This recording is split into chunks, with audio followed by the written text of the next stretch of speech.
उत्तर प्रदेश की सबसे चर्चित सीटों में शुमार चिल्लूपार विधानसभा, 70 वर्षों का राजनीतिक इतिहास और 2027 की सबसे बड़ी चर्चा। पूर्वांचल की राजनीति में यदि किसी विधानसभा सीट का सबसे अधिक प्रभाव रहा तो उसमें चिल्लूपार विधानसभा का नाम प्रमुखता से लिया जाता है। ये सीट केवल चुनावी मुकाबलों के लिए नहीं बल्कि बड़े राजनीतिक चेहरों और बदलते समीकरणों के लिए जानी जाती है। आज एक बार फिर 2027 विधानसभा चुनाव को लेकर चिल्लूपार की सियासत गरमाने लगी है। पहले आपको बताते हैं कि चिल्लूपार का राजनीतिक इतिहास क्या रहा है। वर्ष 1957 में चिल्लूपार विधानसभा से पहली महिला विधायक बनी कैलाशपति देवी, जो कांग्रेस के टिकट पर निर्वाचित हुई। 1962 में कल्पनाथ सिंह प्रजा सोशलिस्ट पार्टी से विधायक बने। इसके बाद 1967 और 1969 में उन्होंने कांग्रेस के टिकट पर लगातार जीत दर्ज कर क्षेत्र की राजनीति में अपनी मजबूत पकड़ बनाई।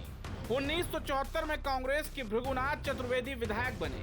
फिर 1977 में आपातकाल के बाद जनता पार्टी की लहर में कल्पनाथ सिंह ने दोबारा जीत हासिल की। 1980 में भृगुनाथ चतुर्वेदी ने कांग्रेस से वापसी करते हुए अपना अंतिम चुनाव जीता। फिर आया वो दौर जिसने राजनीति का स्वर्णिम इतिहास देखा, यानी हरिशंकर तिवारी। 1985 में चिल्लूपार की राजनीति में एक नया अध्याय शुरू हो गया। पंडित हरिशंकर तिवारी निर्दलीय उम्मीदवार के रूप में पहली बार विधायक बने।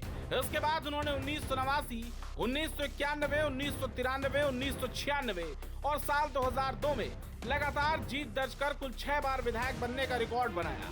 पूर्वांचल की राजनीति में उनका प्रभाव कई दशकों तक बना रहा। राजेश त्रिपाठी का उदय। साल 2007 में बसपा के टिकट पर राजेश त्रिपाठी ने हरिशंकर तिवारी को हराकर बड़ा राजनीतिक उलटफेर किया।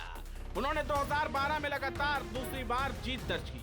2017 में हरिशंकर तिवारी के पुत्र विनय शंकर तिवारी बसपा से विधायक बने, जबकि 2022 में भाजपा प्रत्याशी राजेश त्रिपाठी ने दोबारा जीत हासिल कर चिल्लूपार में भाजपा को ऐतिहासिक सफलता दिलाई। अब 2027 की बारी है। क्या भाजपा बदलेगी चेहरा?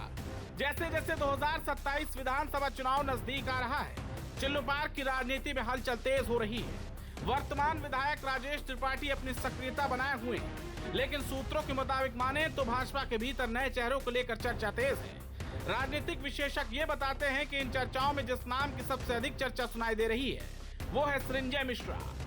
सृंजय मिश्रा कोई नया नाम नहीं है। शिक्षा जगत से जुड़े एक प्रमुख नाम और सेंट्रल एकेडमी समूह के निदेशक है। देश के विभिन्न राज्यों में संचालित सेंट्रल एकेडमी की अनेक शाखाओं के माध्यम से उनका परिवार सालों से शिक्षा के क्षेत्र में योगदान देता रहा है। इसके साथ ही वो सामाजिक गतिविधियों और संगठनात्मक कार्यक्रमों में भी लगातार सक्रिय दिखाई देते हैं। चिल्लूपार की राजनीति से उनके परिवार का पुराना संबंध रहा है।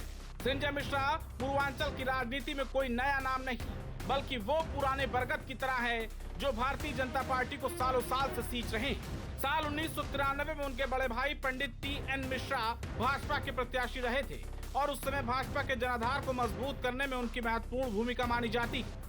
राजनीतिक जानकारों का मानना है कि पिछले कुछ वर्षों में सृंजय मिश्रा की क्षेत्रीय सक्रियता, सामाजिक संपर्क और संगठन के साथ उनकी निरंतर मौजूदगी ने उन्हें भाजपा के संभावित चेहरों में शामिल कर दिया है। हालांकि भाजपा ने अभी तक 2027 के लिए किसी उम्मीदवार की घोषणा नहीं की है। ऐसे में अंतिम निर्णय पार्टी नेतृत्व ही करेगा। यदि भाजपा इस बार संगठन और नए नेतृत्व पर दांव लगाने का निर्णय करती है तो सृंजय मिश्रा का नाम चर्चा के प्रमुख चेहरों में रह सकता है।